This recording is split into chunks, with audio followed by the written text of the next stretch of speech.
choosing products on any of our projects is typically done on the estimate by asking a few simple questions. Number one, for me, is what kind of shine do you want on the walls? That tells me a lot, because if you want a flat, we can use almost any paint. And traditionally, I like the lower grade flat paints. They're easier to touch up. If you go to an eggshell, you have a bunch of different options from mid-grade to high grade.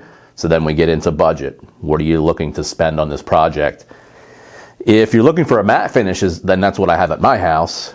Flat, that's flat looking straight at it. And if you look down the side of the wall, it has a little bit of shine.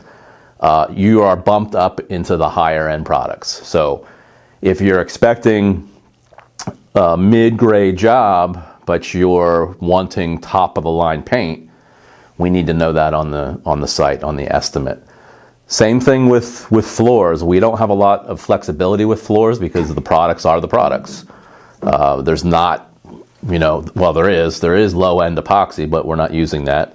And any professional epoxy company is not going to be using low-end epoxy regardless. That's why we always say, if you're hiring a floor company, make sure that they actually do floors. They're not painters who do floors.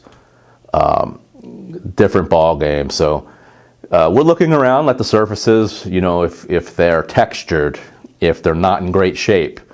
That's when we determine kind of what product we're going to use. If it's an exterior surface, if it needs a lot of prep work, or you don't want a lot of prep work, we can use different products that can kind of hide it a little bit. So it's done on the estimate. That's when you want to choose and kind of prescribe the paints that you're going to be using on that project in particular.